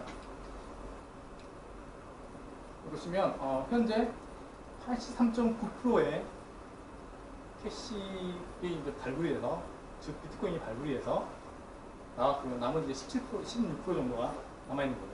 2040년까지 발굴이 됐고요. 우리 아까 봤던 거는 다시 보면 블록, 첫째 원장 블록이 있었고 이것도 이제 그 다음 블록에 해시로 다 들어가게 되고 각각 거래액들은 해시를 통해서 해외에 들어가서 노스값을 정하게 되어서 그 노스값을 통해서 자신의 그 문제를 풀게 되고 그 노드는 그걸 통해서 돈을 받는다라는 거고요. 그런 다음에는 그 다른 노드를 빨리 전파시켜서 다른 블록에 연결시켜야 된다라는 것이고요. 이제 블록체인을 내가 노드인데 저는 문제를 못 풀었어요. 근데 10분마다 옆에서 블록들이 하나씩 오는 거죠. 그럼 이 블록이 맞는지 나는 검증할 필요가 있습니다. 왜냐하면 상대방이 거짓으로 해서 블록체인 연결되고 나중에 비트를 받으면 안 되잖아요. 나의 손실이잖아요. 그래서 그걸 검증하게 됩니다. 검증하는 거 뭘로 검증하냐면 일단 블록이 제대로 다 구조 다 되어 있느냐, 데이터 측도 잘 맞춰 되어 있느냐, 또는 목표 값을 잘 찾아서 해시값을 잘 찾았느냐, 결국은 논스 값을 잘 집어넣어서 잘 만들었느냐, 그걸 검증하는 거고, 그다음에 블록 사이즈가 얼마가 있냐 등등을 검증해야 됩니다. 그래서 검증하고 성공하면 성공했다는 메시지를 풀게 되는 거고요. 다 이제 내 주위에 있는 다른 노드들이 이 블록은 맞다 인정하고, 또 다른 노드도 그 블록이 보고 또 맞다라고 보내겠죠. 그러면 이제 그 블록은 최종적으로 검증이 될 겁니다. 그럼 블록이 서로 연결되는 거죠. 그런데 이제 아까 말씀드린 것처럼 이제 그러면 10분 안에 두 개의 노드가 동시에 해시값을 찾았어요. 넘스값을 찾아서 그 해시값이 목표값보다 작았어요. 그러면 이 노드 0에서 자신이 블록을 만들어서 전파를 하겠죠. 노드 6에서 찾았어요. 노드 6에서도 블록 이 다시를, 즉 새로운 블록을 전파를 하겠죠. 여기에는 얘가 가지고 있던 풀에서 거래내기 들어갔을 거고, 여기에는 얘가 가지고 있던 풀에서 거래내기 들어갔을 겁니다. 얘가 전파가 되죠. 노드 2에서는 새로운 블록이 왔죠. 그래서 자기가 검증해 보니까 맞아요. 그럼 여기에 붙이겠죠. 이 다음 여기. 얘는 보면 여기 또 붙이겠죠. 그럼 이제 여기에서 이제 두 개가 달라지게 되는 거죠. 여기는 B0, B1, B2로 가는 거고, 여기는 B0, B1, B2로 가는 거죠. 자, 그러면 만약 이 노드 5가 양쪽부터 그 블록을 받았을 때, 자, 여기서 이제 자기가 새로운 블록을 발견했어요. 자기가 새로운 블록을 이제 붙이려고 하는데, 어느 쪽으로 붙일 거냐? 이쪽 라인으로 갈 거냐? 이쪽 라인으로 갈 거냐? 결정해야 되는 거죠. 그때 이제 어떤 게 되냐면, 바로 긴 걸 선택한다는 거죠. 그래서 긴 걸 선택해서 자기가 최대한 살아남는 쪽으로 가는 거죠. 굉장히 그리하게 가는 거죠. 욕심내면서 가는 거죠. 나머지들은 이제 고화가 되는 거죠. 그래서 애들은 이제 해체가 되고 거의 내역은 다시 이제 나오게 돼서 다른 블록에 들어가게 될 거고, 얘들은 해시값도 찾았지만 줄을 잘못 써서 비트코인을 받지 못하는 상태가 됩니다. 그래서 이렇게 롱지스트를 선택하는 이 알고리즘이 결국은 이 블록체인을 유지하게 시켜주는 겁니다. 신뢰가 가게 해주는 겁니다. 누가 내가 악의적인 목표를 가지고 붙이려고 하면 내가 최대한 긴 노드를 만들어야 되는데, 내가 그 긴 노드를 만들기 위해서는 또 해시값을 찾아야 되는데, 그런 컴퓨팅 파워를 가지려면 이 블록체인 현재 구성하고 있는 것보다는 내가 훨씬 더 많아야겠죠. 그래서 네트워크 효과로 비트코인 초기에는 그게 가능했을 겁니다. 지금은 워낙 많이 퍼졌기 때문에 내가 그 아까 말한 상위 5개 업체보다 더 많이 운영을 해서 이 블록체인을 만들어야겠지. 왜냐면 거의 현실적으로 불가능한 거죠. 여기서 또 아이러니한 게 뭐냐면 이 네트워크 효과가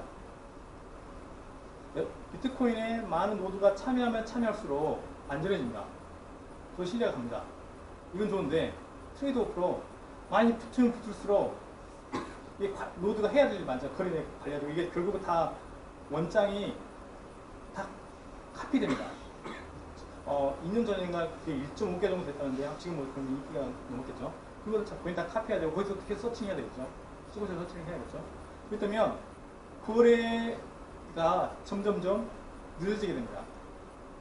그래서 보안은 완벽해지는데 신뢰는 더더욱 세지는데, 그럼 거래 내역은 점점 늦게 되는 거죠. 지급도 늦게 되는 거고. 그래서 그게 확장성에 역으로 문제가 생깁니다.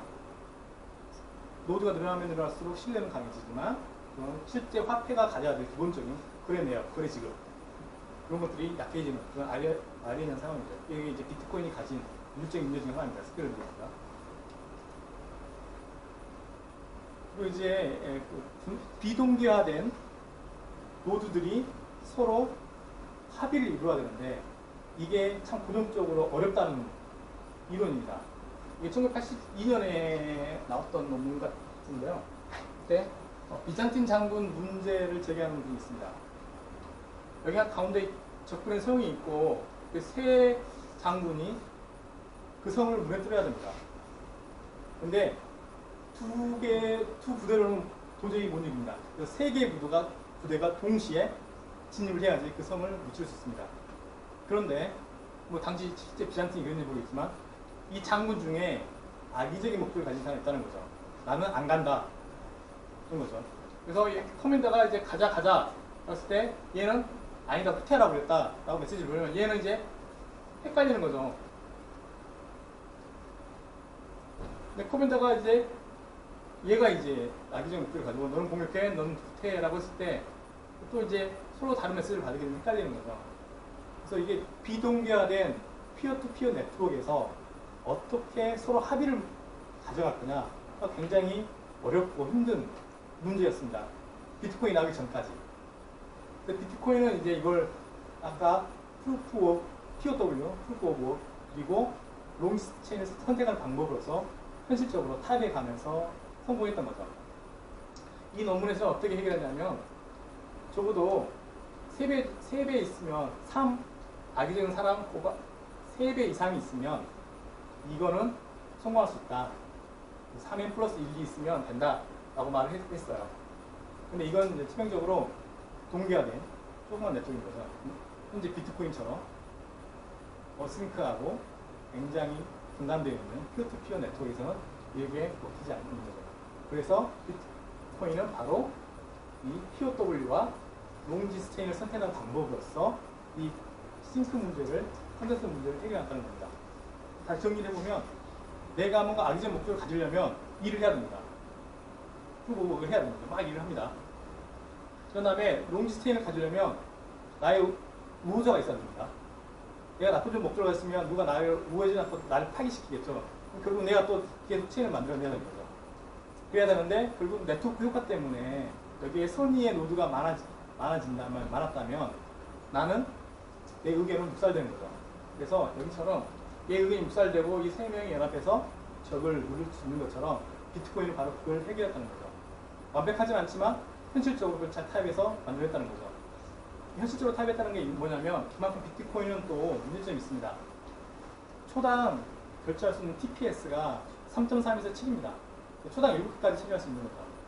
신용카드 쓸 때 비자는 뭐 2,000에서 57,000%까지인가 해결한다고 그러는데 비트코인은 고작 7건입니다. 빨라야.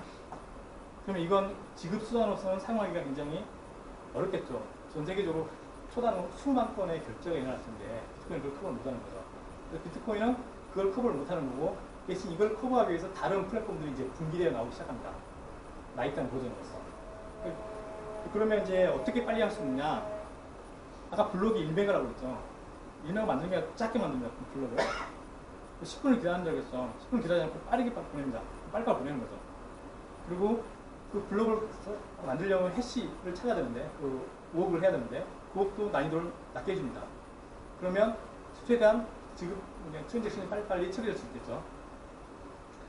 그러면 그걸 상태를 주장하는 게 주로 누구냐면 바로 이제 채굴업자들이 바로 많이 주장하는 거죠. 왜냐하면 채굴업자는 계속 채굴을 함으로써 수익을 얻어갈 수 있으니까 채굴업자 중심으로 이렇게 좀 지급거래를 빨리빨리 해야 된다. 그런 의견이 나오고 있는 거죠. 컨센서스 알고리즘이 비트코인은 바로 이제 POW와 롱디스체인 선택함으로써 이제 컨센서스를 이뤘다. 어싱크한 피어 네트워크 위에서. 그런데 그걸로는 부족해서 다른 것들이 이제 보완하는 상태로 나오게 있는 게 있습니다. 이 POW는 결국 뭐가 문제냐면 컴퓨팅 파워가 많은 사람이 유리한 거죠. 그래서 결국은 자원 낭비가 일어나는 거죠. 계속 그 일을 해야 되니까. 그래서 이제 다른 게 나온 게 뭐냐면 이제 POS라고 Proof of Stake인데 얘는 뭐냐면 주식 지금처럼 내가 화폐를 얼마나 많이 가지고 있냐, 화폐를 얼마나 많이 가지고 있냐, 그만큼 컨센서스를 이룰 때 내 목소리가 커지게 되는 겁니다. 동일하게 1대1이 아니라 내 지분만큼 내 의견이 반영되는 거죠. 이 POS이고요. 또한 BFT인데 이건 Practical Byzantine Fault Recognition인가? 인데 얘는 어떻게 하냐면 이제 기본적으로 브로드캐스팅 합니다. 브로드캐스트 한 번 하고 그 다음에 또 한 번 해서 재차 확인한 다음에 그 다음에 컨센서스를 이루게 되는 거죠. 제가 사용하고 있는 하이퍼레트 패브릭이 바로 이 방식을 사용하고 있습니다. 하이퍼레트 패브릭은 카프카라는 아까 이전에 말씀했던 카프카라는 메시지 통신 프로토콜을 그 컵섭 구하는 거고 그런 다음에 제비라는 프로토콜을 구현시킨 주피커를 씁니다. 그래서 카프카와 주피커를 합쳐서 이런 키 FT를 운영을 하고 있고 그럼으로써 이제 컨센서스가 일어나게 되는 것이죠. 네, 해시가 좀 더 찾아지면 난이도를 좀 더 높여가서 해시 찾는 속도를 조금씩 늦춰야 됩니다. 계속 빨리 찾게 되면 그 소멸 속도가 빨라지기 때문에 난이도를 점점 높여야 됩니다. 그 난이도가 높인다는 얘기는 해시를 앞자리 6개 맞았다면 이제는 7자리까지 맞아야 된다. 그럼 난이도가 2배가 늘어나는 거죠. 그 8개까지 맞아야 된다. 그럼 난이도가 4배가 늘어나는 거죠. 그 난이도를 조정하는데 이제 2016개의 블록이 만들어지면 그때 이 계산을 하게 됩니다. 현재 난이도에다가 실제 걸린 시간, 2016개 블록을 만든 시간을 2016 민수 나눈 겁니다. 그래서 정확히 2012만 160이겠네요. 왜냐하면 블록 하나당 10분이니까 2016개 블록이니까 2016 곱하기 10 분이 되겠죠. 그래서 현재 만들어진 블럭이 2160분이 걸렸다. 그러면 난이도 똑같이 유지되죠. 똑같은 시간이 걸렸으니까. 만약에 이 절반 대략 10,000시간이 걸렸다. 10,000분이 걸렸다. 그러면 쉬웠다는 거죠. 기대보다. 그래서 10,000을 2만으로 나누면 2분의 1이 되니까 난이도가 이제 또 늘어나게 됩니다. 더 어려워지는 거고. 난이도를 조정하게 되고요. 이제 비트코인은 이제 비동기적으로 피어투피어가 되면서 퍼블릭으로 모든 사람에게 오픈되어 있습니다. 여러분이 소스 코드를 다운로드 받아서 그 실행하면 바로 노드가 되고 그 노드는 바로 해시를 찾는 론스 값을 변환시키면서 해시를 찾는 그 일을 수행하게 됩니다. 그런 것들이 이제 퍼블릭입니다. 누구나 참여할 수 있고 공개되는 게. 이 프라이빗은 그게 아니라 중앙에 특정한 노드들만 그 일을 하게 할 수 있게끔 해주는 겁니다. 이게 이제 프라이빗인데 원래 비트코인 나오게 된 철학과는 굉장히 좀 상충되죠. 그래서 좀 논란이 있습니다. 비트코인 나오게 된 거는 중앙에 뭔가 업소리티가 없어야 되는데 이거는 중앙에 어떤 노드가 그런 일을 하게 되는 거죠. 그래서 약간의 좀 논란이 있고 그러면 프라이빗 블록체인이 분산 시스템과 다를 게 뭐냐 로컬리 된 분산 시스템과 다를 게 뭐냐 그런 비판도 있고요. 그다음에 최근에 이제 각광을 바꾸는 게 바로 이 컨소시엄 블록체인입니다. 컨소시엄은 블록체인을 구상하고 싶은 기관끼리 서로 모입니다. 은행, 보험사, 모기지 브로커 등이 모여서 자기들이 블록체인을 구성합니다. 그래서 그 안에서 블록체인을 운영해서 비즈니스를 운영하는 게 바로 컨소시엄 블록체인이고요. 저희도 이쪽을 바라보고 지금 일을 하고 있습니다. 이 하이퍼레자가 바로 이런 컨소시엄 블록체인을 구성할 수 있는 그리고 금융권에서도 R3라는 블록체인을 이용해서 활용하고 있습니다. 비트코인 한계가 많이 지속되는데요. 아까 말했다시피 2040년이 되면 새로운 신규 화폐 발행이 비트코인 발행이 중요하게 됩니다. 그리고 그 다음에 거래 수수료로만 채굴업자들이 노드 운영자들이 운영해야 될 텐데 과연 그때도 계속 할 거냐 거기에 대한 대안이 지금 부재한 상황이고요. 그다음에 아까 말했던 TPS 초당 처리 속도가 3.3건에서 7건인데 이게 과연 실용적이 있느냐 그런 문제 있고 그래서 마이크로 페이먼트 같은 것도 이걸로서는 처리하기 힘들죠. 그다음에 스케일러빌리티 아까 말했듯이 노드 늘어나면 신뢰도 높아지는데 그만큼 여러 비효율적인 노드가 늘어나서 이게 한계를 어떻게 극복할 거냐라는 것이죠. 이런 비트코인이 나와서 이런 한계를 중간에 극복하기 위해서 새로운 플랫폼을 만들어냈습니다. 비트코인 이걸 이제 여기서는 포크 시킨다고 그러는데 아예 통째로 포함되지 않게 새로운 플랫폼을 만들면 하드코킹이라고 그러고 하드코크라고 그러고 프로그램을 마이너하게 업데이트해서 포함이 되게 만들면 소프트코크라고 합니다. 하드코크 시킨 것들은 아까 TPS를 높이기 위해서 뭐 블록 사이즈를 조정한다 할지 뭐 그런 것들이 나오는 게 있습니다. 그래서 오늘은 여기까지 제가 준비한 내용이 있고요.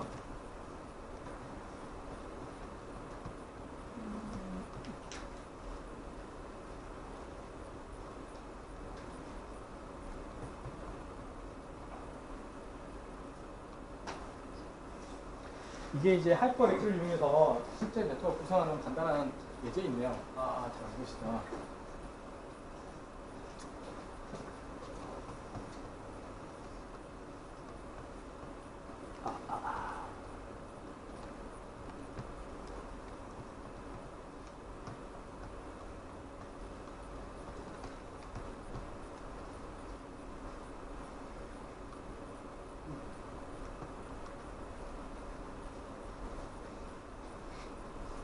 여기에 이제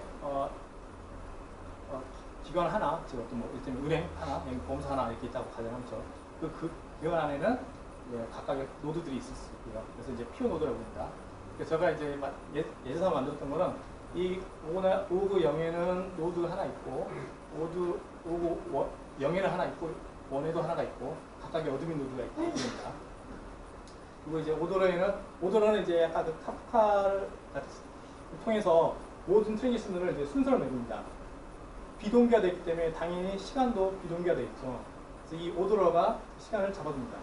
그 메시지는 카프카를 통해서 가시면 이제 오더러가 있고 기본적으로 이제 오더러가 있고 피어가 있고 피어1이 있습니다. 하이퍼레츠의 특징은 뭐냐면 필요한 사람들 그룹핑을 할 수 있습니다. 필요한 그 피어 노드를 특정 목적에 따라서 이렇게 한번 그룹핑해서 자기들끼리만 원장을 데이터를 공유하고요. 또 이렇게 구성해서 여기만 데이터를 공유할 수 있습니다. 그걸 이제 채널이라고 합니다. 채널을 구성해서 만들 수 있고요. 그래서 이걸 어떻게 하냐면 먼저 이게 하이퍼레저 다운로드 받아서 설치를 하고 여기에서 오더를 실행시킵니다. 오더러 스타트. 카프카 스타트 이런 이제 도포를 띄웠던 거고요. 퓨어노드 스타트. 퓨어노드 스타트 다시 킵니다. 이 각각 서로 다른 컴퓨터입니다. PC 2대 하나의 랩탑 있고요. 그 다음에 채널을 구성했고요. 이렇게 채널을 구성하고 그러면 피어 0과 오더는 서로 데이터가 주고받아서 원장이 여기에 기록되지만 피어 1에는 기록되지 않습니다. 피어 1은 피어 0이 어떤 데를 가지고 있는지 모릅니다. 채널을 이렇게 구성했기 때문에 원장이 여기 있고 이 피어 1이 가지고 있는 이 채널의 데이터는 피어 0이 볼 수가 없습니다. 만약에 여기에 피어 3이 있었고 이 피어 3은 이쪽 채널도 보고 이쪽 채널을 볼 수 있다면 이 피어 3은 양쪽 다 데이터를 들여다볼 수 있습니다. 그래서 엔코노드라고 하고요. 이걸 다 이제 설정을 통해서 다 해결할 수가 있습니다. 그런 다음에 이쪽 채널에서 동작하는 스마트 컨트랙트, 여기서는 체인 코드라고 합니다. 하이퍼레저에서는 스마트 컨트랙트를 고랭귀지 또는 자바를 통해서 코딩한 다음에 테스트를 하고 여기에다가 올립니다. 근데 올린다는 얘기 뭐냐면 결국은 이 어드민의 권한을 이용해서 자신이 코딩한 스마트 컨트랙트를 오더를 통해서 채널에다가 방송합니다. 일종의. 그러면 모든 채널이 다 그 스마트 컨트랙트를 카피하게 됩니다. 여기 만약에 피어 3이 있다고 치면 피어 3과 피어 1은 같은 로직을 갖게 되는 거죠. 그런 다음에 제가 웹이든 아니면 커맨드를 통해서 이 체인 코드를 스마트 컨트랙트를 오더를 통해서 트리거를 시킵니다. 그 스마트 컨트랙트가 실행이 돼서 그 결과를 저에게 리턴해 줍니다. 자, 그러면 제가 얘에게 스마트 컨트롤을 실행시켰을 때 저는 여기가 실행되는 건지 여기가 실행되는 건지 저는 잘 모릅니다. 하지만 두 데이터는 동기화 되어 있죠. 같은 데이터를 카피해서 가지고 있으니까. 결과는 이제 동일하게 받을 수 있게 됩니다.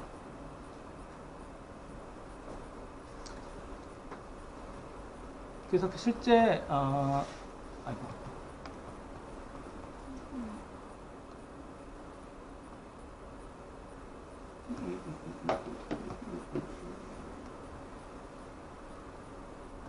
잠시만요. 지금.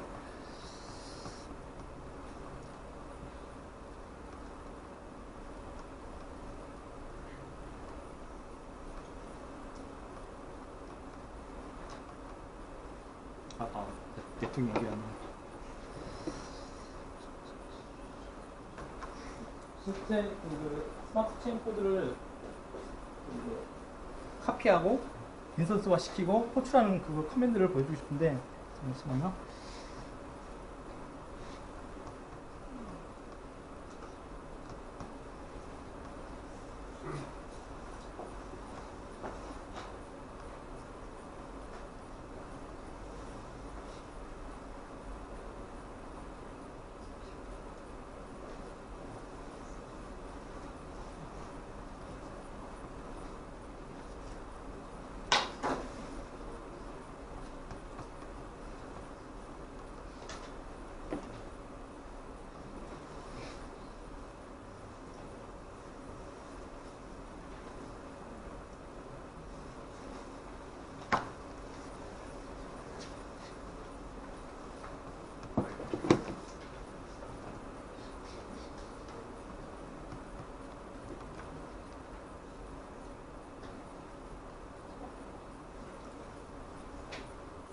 네트워크 사전 때문에 좀 늦어지는데 혹시 질문 있으면 질문해 주시고요. 제가 네.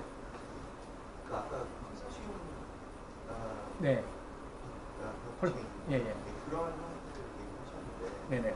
그런 것들을 어떤 기업들이나 공통의 관심사를 가진 기업들이 관심을 갖는 이유는 서로 그런 식의 정보 공유를 위한 네트워크를 별도로 구현하는 것이 블록체인을 사용하는 것보다 더 비용효율적이지 못해서 블록체인을 이런 식으로 구현하는 것이 더 비용효율적이어서 앞으로 가능성이 있다고 보시는 건가요? 아니면 네, 일단 비용 효율적 면도 있고 실제로 거래 속도가 빨라집니다. 거래 처리 속도가.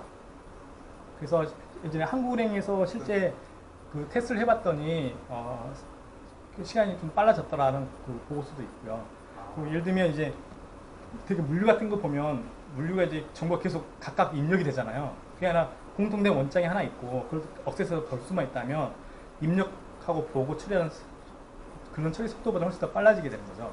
그런 것들을 별도의 시스템을 구현하지 않고 네네. 저런 블록체인 형태를 구현했을 때는 얻으시는 점 별도로 그러니까 구현하지 않다는. 그런 식의 원장을 서로 공유해야 될 일을 예. 시스템을 만들어서 할 수도 있잖아요. 블록체인을 안 쓰고. 네네. 그러면 이제 그 모든 그 책임과 그 개발 부담이 다 오로지 가는 거죠. 그래서 운영 부담까지. 근데 여기는 이제 이미 그런 플랫폼이 이미 나와 있고, 그리고 그런 그 프랙티컬한 그 사용 그 베스트 사례도 있기 때문에 그걸 가져다 써서 같이 운영하는 게 훨씬 더 이익인 거죠. 편익이 생기는 거죠. 그 그룹 안에서 그렇게 시스템을 다 구현하는 것보다 블록체인 네, 인터페이스를 다 맞춰야 되잖아요. 1대 N으로. 예, 예. 근데 여기는 다 이미 공통화된 게 있기 때문에 딱 컨센서스가 다 이루어지고 다 이미 되어 있기 때문에 사례는 굉장히 많은데 제가 실제로 아까 말했던 모기지 사례가 작년 미국에서 나온 스타트업인데 시리즈 A로 10 밀리언을 받았던 회사인데 거기는 뭐냐면 실제로 이제 모기지를 받는 건데 자신 정보를 모든 정보를 다 이제 원장에 넣습니다. 렉처에 넣습니다. 블록체인에. 그리고 자신의 정보를 모기지 브로커랄지 은행이랄지 그쪽에서 접근해서 보고 나에게 최적의 상품을 역제안해 주는 겁니다. 그런 사례도 있었고요. 그리고 또 이제 월마트던가요? 월마트에서 특정 상품의 물류를 추적하는데 그걸 쓴다는 기사를 보고 합니다. 근데 아까도 모기지 원장에서 블록체인이 더 조용한 점이 뭡니까? 그럼 제 데이터가 제가 한번 인풋해 놓으면 그걸 이제 다른 곳에 제 계속 또 2번 입력할 필요는 없죠. 줄 필요도 없고 그 나의 원장을 보라고 제가 억세스만 해주면 다른 브로커들, 다른 은행 기관에서 보는 거죠. 이게 이제 그냥 웹 시스템을 만드는 거랑 블록체인을 사용했을 때 가질 수 있는 점. 일단 신뢰 보안 부분 다 이제 우리가 다 신경 써야 되잖아요. 보안 그리고 또 암호화 포함해서 다 프라이버시까지 다 그런 것들을 다 안고 갈 수 있으면 그렇게 갈 수도 직접 개발할 수도 있겠죠. 근데 이미 이렇게 안정화된 또 트러스트할 수 있는 플랫폼이 있다면 거기에 같이 묻어가는 게 더 훨씬 더 편할 수 있다는 생각이 듭니다.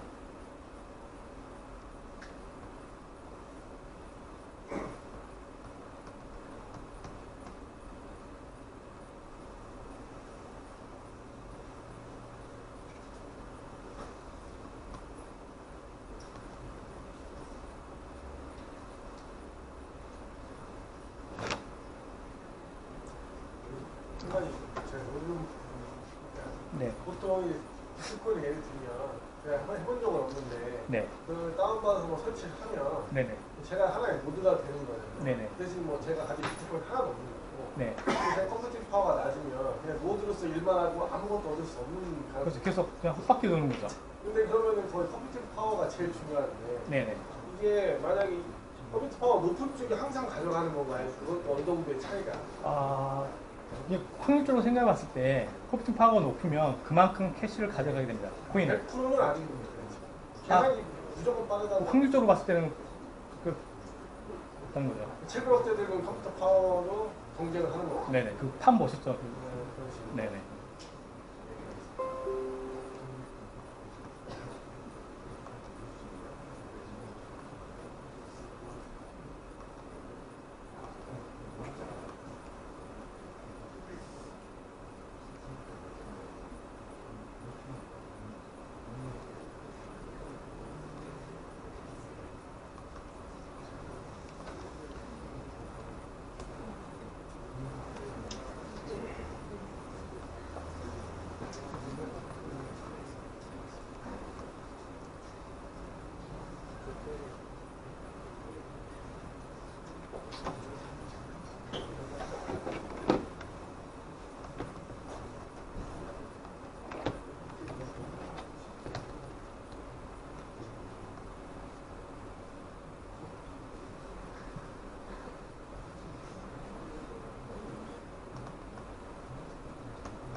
부분이 체인 코드를 이제 실행하는 부분인데요.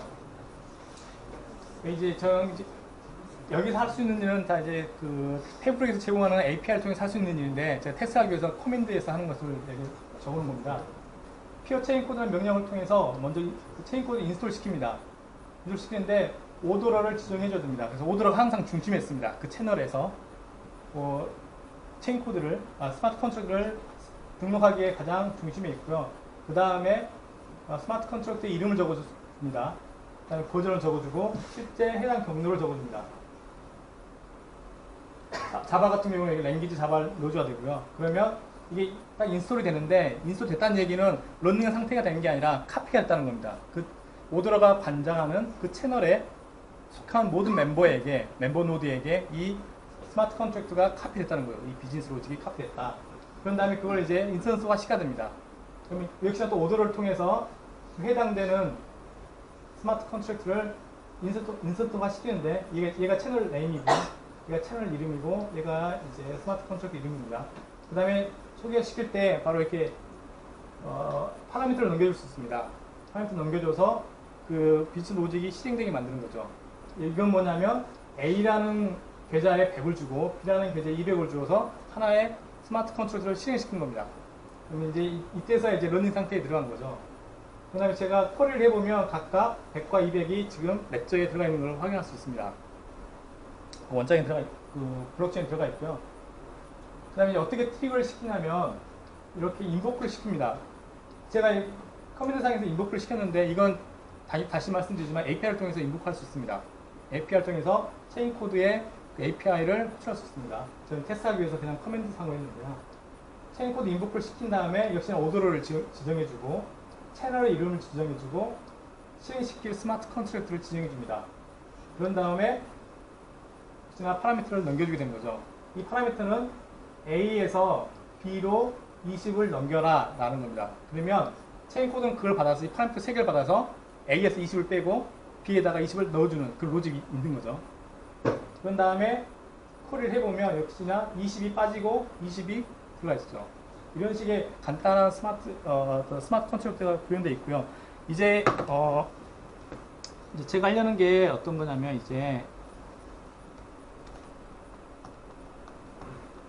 만약에 저거를 아까 모기지 쪽에 얘기를 한다면 네네. 로직 하나는 내 정보를 볼 수 있는 로직이 하나 있고 그 다음에 내가 모기지 그거를 제한할 수 있는 로직이 있어서 그게 로직이 있다라고. 일단 그 상태로는 어떤 거냐면 간단히 말씀드리면 내 정보를 저장하고 내 정보를 줄 수 있는 그것만 컨트롤돼 있으면 됩니다. 그러면 클라이언트 프로그램은 나의 동의를 얻어서 내 정보를 가져가서 자기들이 보고 그쪽의 비즈니스 단에서 뭔가 처리해서 나에게 역장을 주겠죠. 그건 스마트 컨트랙트가 하는 게 아니라 그쪽에서 나에게 그쪽 비즈니스 로직에 따라서 나에게 주는 것이죠.